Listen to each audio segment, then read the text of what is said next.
ബീഫിന്റെ പേരിലുള്ള സംഘീയ ഏർപ്പാട് ഏറ്റവും ഒടുവിൽ നടന്നിരിക്കുന്നത് ദില്ലി കേരള ഹൗസിലാണ്. അവിടെ ഗോമാംസം ഉണ്ടെന്നും പറഞ്ഞാണ് ഇന്നലെ പോലീസ് കയറി പരിശോധിച്ചതത്രേ. ബീഫ് എന്ന് മലയാളത്തിൽ അച്ചടിച്ചത് കണ്ട് അത് ഗോമാംസമാണ് എന്ന് സംശയിച്ചു അത്രേ.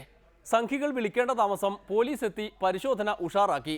സംഘി വിധേയത്വം അങ്ങനെ പ്രകടിപ്പിക്കുകയും ചെയ്തു. കേരള ഹൗസിലെ ബീഫ് കറി ഗംഭീരമാണത്രേ. എനിക്ക് വേണ്ട, നീ കഴിച്ചോ. അതിനകത്ത് ഡൽഹി പോലീസ് മിതത്വം പാലിക്കേണ്ടതായിരുന്നു എന്ന അഭിപ്രായമാണുള്ളത്. ഇത് സ്വകാര്യ ഹോട്ടലോ ലാഭം ഉണ്ടാക്കാൻ വേണ്ടി നടത്തുന്ന ഹോട്ടലോ ഒന്നുമല്ല. നീ വേണ്ടെന്ന് പറഞ്ഞിട്ട് ഞാൻ പറഞ്ഞില്ലേ സൂപ്പറാണെന്ന്. ഇതാര് അലങ്കിട്ടരാ? അതെ, കഴിഞ്ഞ തിങ്കളാഴ്ചത്തെ പോലീസുകാരുടെ പേരിന് ചാരക്കട ഷർട്ട് പാടില്ല. അതെ മക്കളെ, ഇരിക്ക് മക്കളെ, ഇരിക്ക് കേട്ടാ. നടരാജോ, അലങ്കുട്ടനെ കൂട്ടുകാരല്ലേ ചൂടുള്ള പൊറോട്ട ഇറച്ചിക്കറിയും കൊടുത്തേ. ബീഫ് കറി എങ്ങനെയുണ്ട്? സൂപ്പറല്ലേ? പശുമാംസം ഉണ്ടോ എന്ന് പരിശോധിക്കാനെന്ന കാരണം പറഞ്ഞ് കേന്ദ്ര ഗവൺമെന്റ് കീഴിലുള്ള ഡൽഹി പോലീസ് ഇരച്ചു കയറിയ സംഭവം ഉണ്ടായത്. കേരള ഹൗസിൽ പതിറ്റാണ്ടുകളായി പ്രവർത്തിക്കുന്ന സ്റ്റാഫ് ക്യാൻറ്റീനിൻ്റെ അടുക്കളയിൽ കയറി പരിശോധിക്കുന്ന സ്ഥിതി ഇന്നലെ പോലീസ് സ്വീകരിച്ചു. ഇത് അങ്ങേയറ്റം അപലപനീയവും പ്രതിഷേധാർഹവുമാണ്.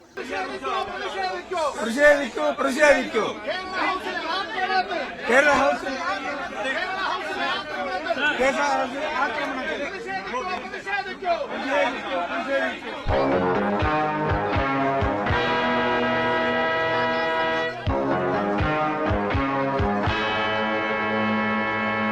Now they are raiding this Kerala house. Tomorrow they raid the house. Which house? The minority, all the minorities are very much fear. They have very fear. So you come here to protest where? To whom? Now we are protesting. Now we are protesting here.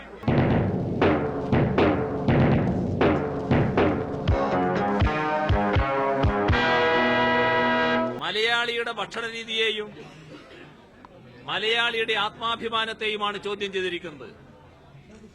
മലയാളിയുടെ ആത്മാഭിമാനം ചോദ്യം ചെയ്തപ്പോ കേരളത്തിനൊരു മുഖ്യമന്ത്രി ഉണ്ടല്ലോ, അദ്ദേഹത്തിന്റെ പ്രതികരണം എന്താ വന്നത്? ആദ്യത്തെ പ്രതികരണം ഡൽഹി പോലീസ് മിതത്വം പാലിക്കണമെന്നാണ്.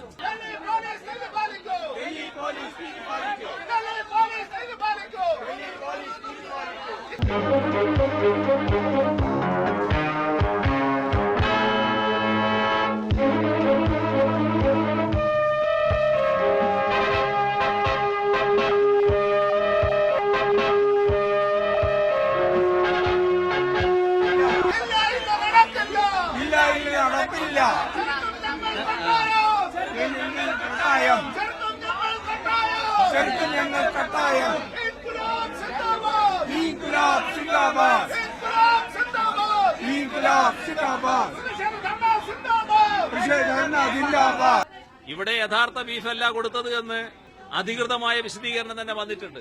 ഇവിടെ പോത്തിറച്ചിയാണ് കൊടുത്തത് എന്നാണ് അധികൃതമായ വിശദീകരണം വന്നിട്ടുള്ളത്. എന്തിനു നിർത്തിവെച്ചു? എന്താണ് അതിന്റെ അടിസ്ഥാനം? അത് നിർത്തിവെക്കേണ്ട ആവശ്യം എന്താണ്? മുഖ്യമന്ത്രിയോട് ചോദിച്ചപ്പോഴും മുഖ്യമന്ത്രിക്ക് അതിന് മറുപടി പറയാൻ കഴിയുന്നില്ലല്ലോ.